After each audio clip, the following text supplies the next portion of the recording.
जय श्री कृष्णा। राधे राधे भक्तों। तो भक्तों, ऐसी औरत जो कभी भी किसी बच्चे को जन्म नहीं दे सकती, ऐसी स्त्री जो कभी भी माँ नहीं बन सकती, जो कभी भी अपने जीवन में संतान का सुख प्राप्त नहीं कर सकती, ऐसी महिला का दुख कोई भी नहीं समझ सकता। सिर्फ वो ही समझ सकता है जिसने इस दुख को अपने जीवन में सहा हो। तो भक्तों, आज की ये सत्य लीला कथा एक ऐसी ही विवश और पीड़ित महिला की है जिसने अपने जीवन में बाँझ होने का दुख झेला।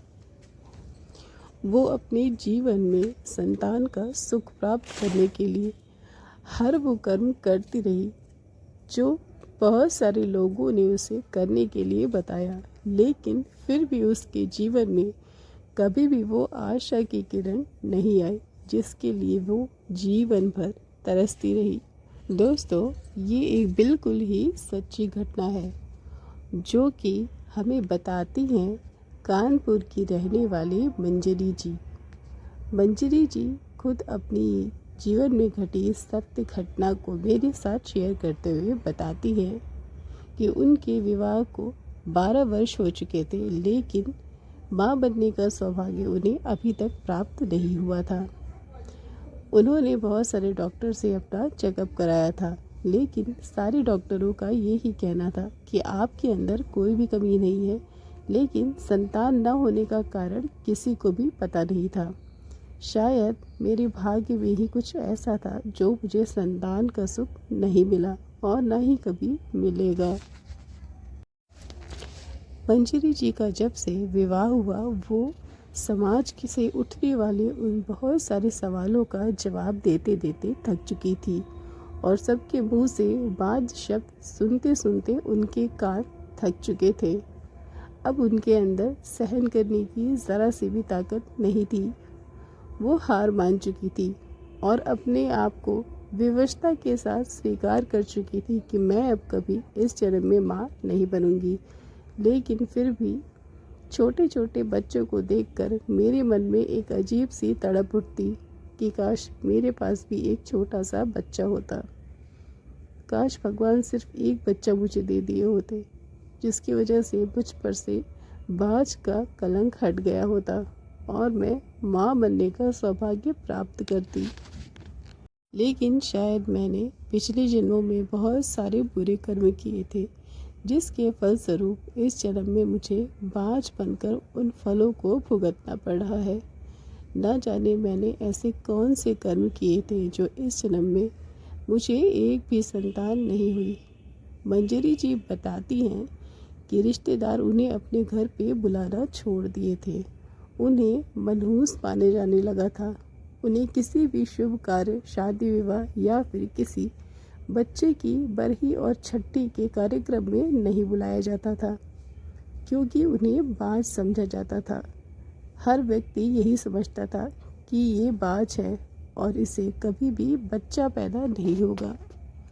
मैं और मेरे पति इसीलिए कहीं भी जाने से कतराने लगे थे क्योंकि हम जहाँ भी जाते हर व्यक्ति हमसे यही पूछता कि आपकी अभी तक कोई भी संतान क्यों नहीं है, और हम जवाब देते देते निराश और थक चुके थे। बाहर वाले तो मुझे खरी खोटी सुनाते ही थे, लेकिन मेरे घर में मेरी सास और मेरी जेठानी भी मुझे दिन रात बहुत सारे ताने सुनाती रहती। वे मुझे कुलक्षणी बोलती और ये सब सुन के मुझे बहुत ही बुरा लगता। मेरी इच्छा अब जीने की बिल्कुल ख़त्म हो गई थी। कई बार मैंने आत्महत्या करने की भी कोशिश की, लेकिन न जाने मेरे भाग्य में क्या था कि आत्महत्या करने के बाद भी मेरे प्राण बच गए। अपने अकेलेपन को दूर करने के लिए और अपनी सूनी गोद को भरने के लिए मैं काफ़ी वर्षों से लड्डू गोपाल की सेवा करती थी और लड्डू गोपाल को ही अपना पुत्र मानती थी।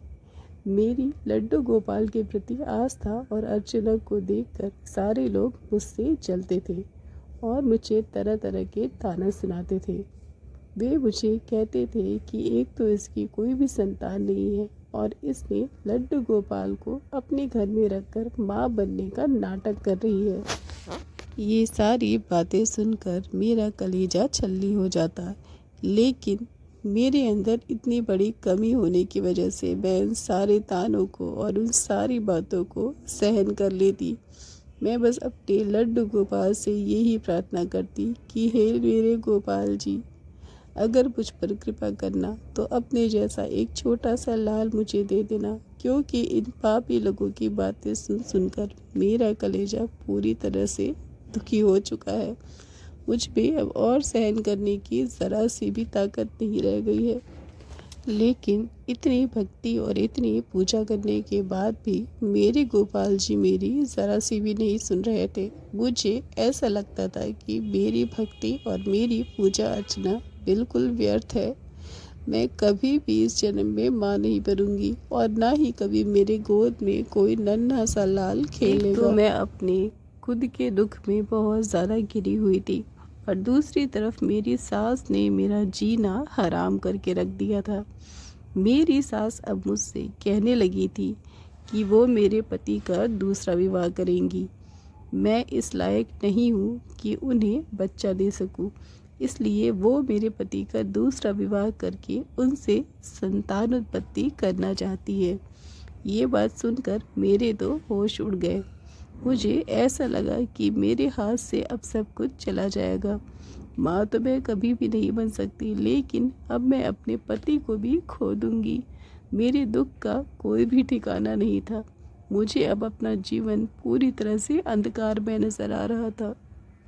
मेरे पति के लिए बहुत से रिश्ते दिन प्रतिदिन आने लगा और मुझे एक कमरे में बंद कर दिया गया। मेरी सास ने मुझे ऐसा आदेश दिया कि तुम बस एक कमरे में पड़ी रहो और उसके अंदर ही तुम्हें जो भी करना है करो। तुम्हें इस कमरे से बाहर नहीं निकलना है और 1 महीने के अंदर मैं अपने बेटे का दूसरा विवाह करूंगी, जिससे जल्द से जल्द मुझे एक पोता मिल सके। ये सब बात सुनकर मुझे बहुत दुख हुआ। मुझे ऐसा लग रहा था कि ऐसा जीवन जीने से अच्छा है कि भगवान मुझे अपने पास बुला ले।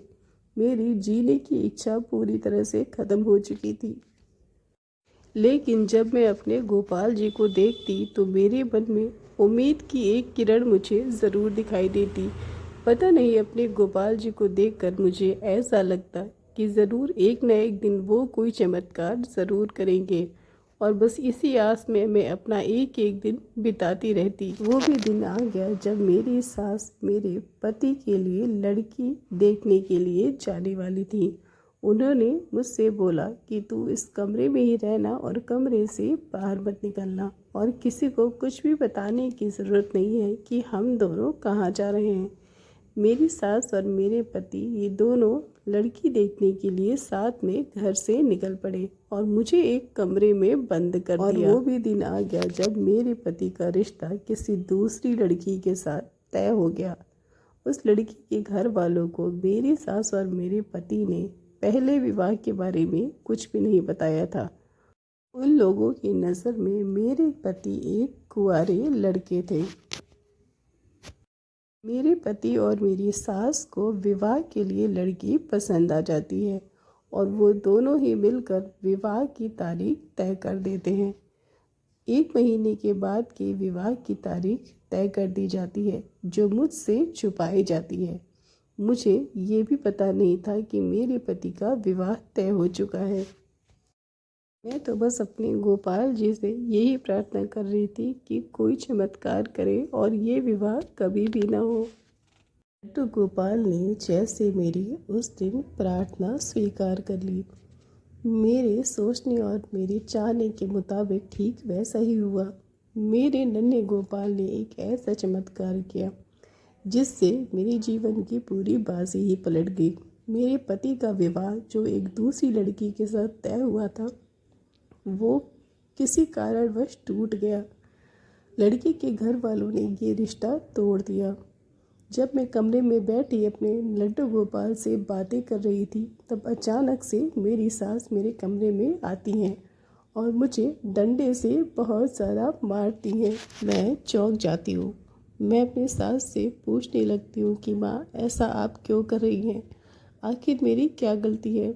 मैंने तो वही किया जैसा आप दोनों ने बोला। मैं एक बार भी कमरे से बाहर नहीं निकली और ना ही मैंने अपने बारे में किसी को कुछ भी बताया। अचानक से मेरी सास मुझे दुनिया भर के ताने सुनाने लगती हैं और मुझे गालियाँ देने लगती हैं। मेरी सास मुझसे कहती हैं कि तूने ज़रूर मेरे बेटे के बारे में लड़की वालों के घर फ़ोन करके कुछ बताया है, नहीं तो उन्हें कैसे पता चलता कि मेरा बेटा पहले से शादीशुदा है।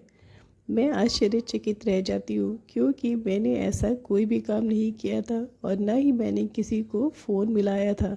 मैं अपनी सास से गिड़गिड़ाने लगती हूँ कि माँ, मैंने ऐसा कुछ भी नहीं किया। मैंने वही किया जो आप दोनों ने मुझसे करने के लिए कहा। मुझे कुछ भी नहीं पता कि उनके घर फ़ोन करके किसने ये सारी बातें बताई। मेरी सास मेरी एक भी ना सुनती। वो मुझे तरह तरह के ताने सुनाती रहती और मुझसे जाकर डूब बनने के लिए बोलने लगती।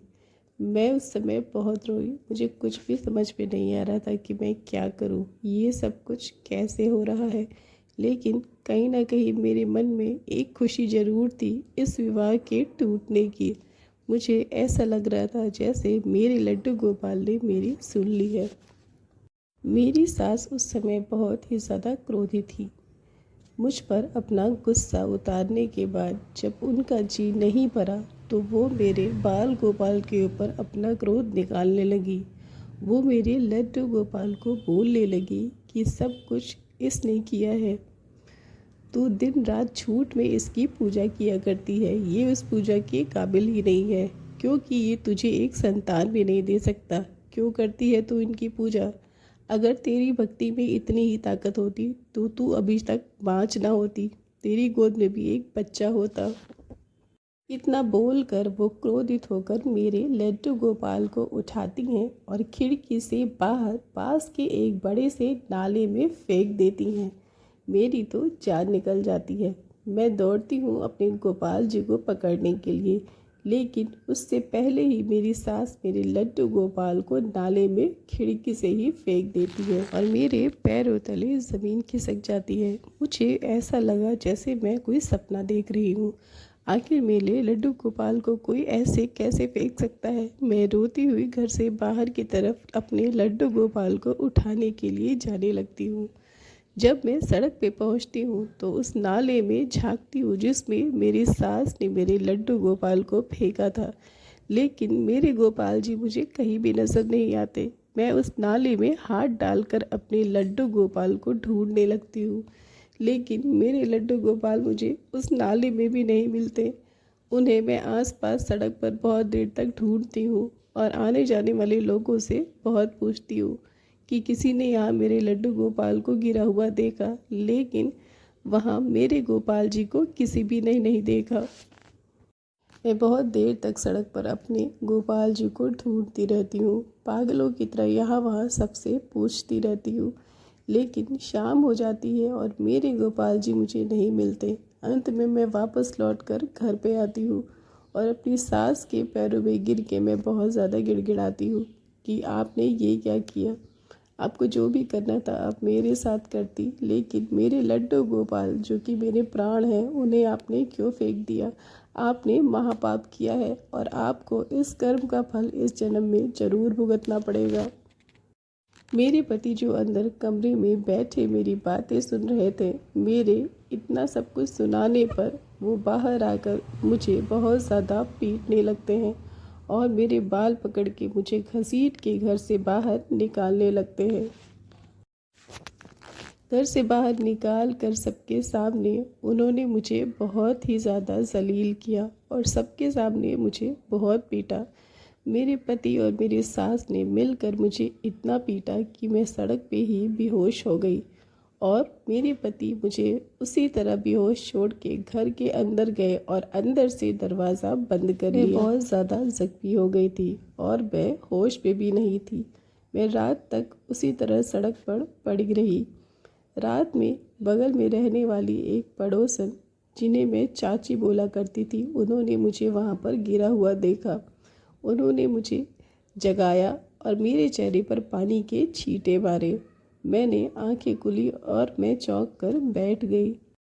चाची ने मुझसे पूछा कि तुम्हारी हालत ऐसी कैसे हुई, तुम्हें क्या हुआ है। मैंने उस चाची को अपनी सारी समस्या के बारे में, अपने पति और अपनी सास के अत्याचार के बारे में सब कुछ बताया। वो चाची बहुत नाराज़ हुई और मुझे उठाकर अपने घर ले गई। अपने घर ले जाकर मेरी मरहम पट्टी की और मुझे खाने के लिए खाना दिया।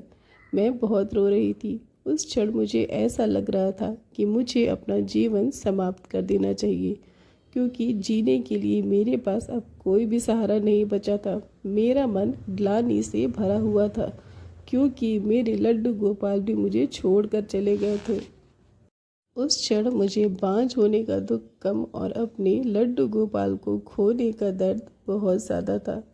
मुझे ऐसा लग रहा था कि जैसे मुझसे कोई बहुत बड़ा पाप हो गया हो और मैंने अपने गोपाल जी को हमेशा के लिए खो दिया हो।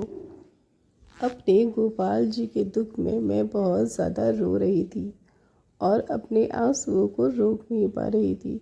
चाची ने मुझे बहुत समझाया कि बेटा, जो हो गया उस पर तुम्हारा कोई भी बस नहीं था, लेकिन अब तुम अपने ऊपर ध्यान दो। तुम्हारे शरीर में बहुत ज़्यादा चोट लगी है और सर पे लगी चोट से बहुत ज़्यादा खून आ रहा था। चाची मुझे अपने साथ लेकर पास के एक हॉस्पिटल में जाती है, जहाँ पर मेरी ड्रेसिंग करवाती है। ड्रेसिंग करने के बाद मुझे बहुत चक्कर आ रहे थे और मुझे डॉक्टर को दिखाती हैं। डॉक्टर ने पूरी तरह से मेरा चेकअप किया। उसके बाद डॉक्टर ने जो मुझे बताया वो सुन के मेरे होश उड़ गए। डॉक्टर ने मुझसे कहा कि आप 2 माह की गर्भवती हैं। ये सुनकर मानो मेरे पैरों तले ज़मीन खिसक गई और मेरी खुशी का तो ठिकाना ही न था। मुझे ऐसा लगा जैसे मेरे गोपाल जी मेरे साथ तो नहीं, लेकिन उन्होंने ही ये चमत्कार किया। मैं बस यही सोचती रह गई कि ऐसा कैसे हो सकता है। बहुत ज़्यादा चोट लगने की वजह से मेरे पेट में और मेरे पैर में बहुत ज़्यादा पीड़ा हो रही थी। मेरा एक भी कदम चलना मुश्किल हो गया था। इसलिए डॉक्टर ने मुझे वहाँ पर 1 दिन एडमिट होने के लिए बोला। मैंने चाची से बोला कि आप मेरे भाई को फ़ोन करके बता दें कि मेरी ऐसी ऐसी हालत है। चाची ने मेरे भाई और मेरी माँ को फ़ोन किया और मेरी माँ मेरे भाई के साथ आधे घंटे के अंदर हॉस्पिटल में पहुँच गई। जब मेरी माँ ने मुझे ऐसी स्थिति में देखा तो वो बिल्कुल स्तब्ध रह गई। वो बहुत परेशान हुई कि मेरी ऐसी हालत कैसे हुई। मैंने अपनी माँ को सब कुछ बताया। मैंने ये भी बताया कि मेरे पति का दूसरा विवाह कराया जा रहा था, लेकिन किसी कारणवश विवाह टूट गया और उसका जिम्मेदार मुझे ठहराया जा रहा है। मेरी माँ ये सब सुनने के बाद बहुत ज़्यादा क्रोधित हुई। मेरे पति और मेरे सास के प्रति उन्हें बहुत ही ज़्यादा क्रोध और रोष आया। मेरी सास मुझसे कहने लगी कि तुम अभी मेरे साथ घर चलो, मैं दामाद जी से बात करूंगी कि उनकी ऐसी करने की हिम्मत कैसे हुई। लेकिन मैंने अपनी माँ को रोका और मैंने अपने गर्भवती होने की बात अपनी माँ को बताई। जब मेरी माँ ने ये जाना कि मैं गर्भवती हूँ तो उनकी खुशी का ठिकाना ही ना था और वो सारी बाकी बातों को भूल गई। मेरी माँ ने मुझे अपने साथ मायके जाने को बोला। उन्होंने मुझसे कहा कि तुम्हारी हालत इस समय बहुत ख़राब है, जो कि तुम्हारे होने वाले बच्चे के लिए भी ठीक नहीं है, इसलिए इस समय तुम मेरे साथ घर चलो। माँ के ऐसा कहने के बाद मुझे भी यही ठीक लगा और मैं माँ के साथ अपने मायके चली गई। अपने माँ के घर जाने के बाद 2-3 दिन बाद मुझे बहुत ही अच्छा महसूस होने लगा, क्योंकि मैं अब पहले से थोड़ी स्वस्थ थी और गर्भवती होने की खुशी में मैं अपने शरीर की सारी पीड़ाएं भूल गई थी। मुझे बस मेरे लड्डू गोपाल बहुत याद आ रहे थे और बार बार उनकी असीम कृपा का अनुभव हो रहा था। मुझे बस ये लग रहा था कि कहीं से वो कृपा करके फिर से मेरे पास आ जाए। अब से मैं अपने लड्डू गोपाल को कभी भी नहीं छोड़ूंगी। मेरी माँ मेरे पति और मेरे सास पर बहुत ही ज़्यादा क्रोधी थी, क्योंकि मेरी ये स्थिति करने के लिए वे दोनों ही पूरी तरह से जिम्मेदार थे। मेरी माँ ने मेरी सास को ये सब कुछ बताने के लिए फ़ोन मिलाया। मेरी माँ ने मेरी सास को ये भी बताया कि मैं 2 महीने की गर्भवती हूँ। ये सुनकर मेरी सास के होश उड़ गए। उन्हें ऐसा लगने लगा जैसे मेरी माँ उनसे झूठ बोल रही हो। लेकिन मेरी माँ ने उन्हें सब कुछ बताया कि मेरी बेटी हॉस्पिटल में पड़ी थी, और जब मैं वहाँ गई तब डॉक्टर ने बताया कि उसके पेट में 2 महीने का गर्भ है। मेरी सास तो फूली ना समाई, और मेरी सास ने ये बात मेरे पति को भी बताया। मेरे पति की भी खुशी का ठिकाना ना रहा, और वे दोनों ही अगले ही दिन मेरे मायके मुझे लेने के लिए आ गए। अंजलि जी कहती हैं कि यकीन मानिए, मुझे ऐसा अनुभव हो रहा था जैसे मेरे गोपाल जी मेरे साथ तो नहीं, लेकिन वो जहाँ भी हैं वहीं से मुझ पर कृपा किए जा रहे हैं। और हर क्षण मुझे ऐसा अनुभव हो रहा था जैसे मेरे गोपाल जी मेरे साथ चल रहे हो। अगले दिन जब मेरी सास और मेरे पति मुझे लेने आए, मुझे ऐसा लगा जैसे मुझे नया जन्म मिला हो, और मेरे जीवन में भी कभी खुशियाँ आएंगी, ये बात मुझे सच लगने लगी। मैं अपनी माँ से विदा लेकर अपने पति और अपनी सास के साथ वापस अपने ससुराल आ गई। ससुराल आने के बाद मेरे साथ एक ऐसी घटना हुई जिस पर मेरी आंखों को भरोसा न हुआ। मैं उस घर में अंदर गई और चुपचाप अपने कमरे में जाने लगी, क्योंकि मैं अभी भी बहुत ज़्यादा डरी हुई थी और मेरे पेट में बच्चा था, इसलिए मुझे उन लोगों से बहुत डर लग रहा था। जब मैं अपने कमरे में गई तो मेरे मन में एक अजीब सी उदासी थी कि उस सूने कमरे में जहाँ मेरे गोपाल जी नहीं हैं, मैं कैसे रहूँगी। लेकिन जब मैं कमरे में गई तो एक बहुत ही ज़्यादा आश्चर्यचकित करने वाली घटना हुई। मेरे कमरे में घुसते ही जब मैंने अपने बिस्तर पे देखा तो मैंने देखा कि मेरे गोपाल जी मेरे बिस्तर पर विराजमान हैं। वो चुपचाप वहाँ बैठकर मंद मंद मुस्कुरा रहे हैं। को देखते ही मेरी आंखों से स्वतः ही आंसू छलक पड़े, और मुझे ऐसा लगा जैसे मेरे नन्हे लड्डू गोपाल ने मुझ अभागन को वो सब कुछ दे दिया जिसकी मैं हकदार ही नहीं हूँ। मुझे मेरे लड्डू गोपाल ने वो सारी खुशियाँ दे दी जो मेरे भाग्य में ही नहीं थी। मेरे नन्हे लड्डू गोपाल ने मेरे ऊपर से बाज का कलंक सदैव के लिए हटा दिया। मैं अपने लड्डू गोपाल को गोद में उठा लेती हूँ और अपने आंचल में छुपाकर बहुत रोती हूँ। अपना सारा वात्सल्य अपने नन्हे लड्डू गोपाल को देने लगती हूँ। वो क्षण मेरे जीवन का बहुत ही ज़्यादा सुख का पल था। जितना सुख मैंने उस क्षण में महसूस किया, शायद ही अपने जीवन के किसी क्षण में मुझे पता चल गया था कि मुझसे विक्षिप्त होकर जितना दर्द, जितना कष्ट मुझे हुआ है, उतना ही मेरे कान्हा को भी हुआ है, क्योंकि उसका दुख और उसकी उदासी मेरे लड्डू गोपाल के प्यारे चेहरे पर नजर आ रही थी। मैंने तुरंत अपने बाल गोपाल को पंचामृत से स्नान कराया और फिर से उसी तरह से उनकी सेवा शुरू कर दी जैसे मैं पहले अपने लड्डू गोपाल की सेवा किया करती थी। अपने लड्डू गोपाल को कोटि कोटि प्रणाम किया और उनसे कोटि कोटि क्षमा मांगी कि मुझसे या मेरी सास से जो भी पाप हुआ, जो भी गलतियां हुई, उसके लिए हमें क्षमा कर दो। कुछ दिन के बाद मेरी डिलीवरी हुई और मुझे 2 जुड़वा बेटे हुए। उसके बाद तो मेरी खुशी का ठिकाना ही नहीं था। मेरा पूरा संसार मेरे लड्डू गोपाल में ही समा गया था। दोनों बेटों का नाम मैंने कान्हा और बलराम रखा, जो मेरी सारी दुनिया थे।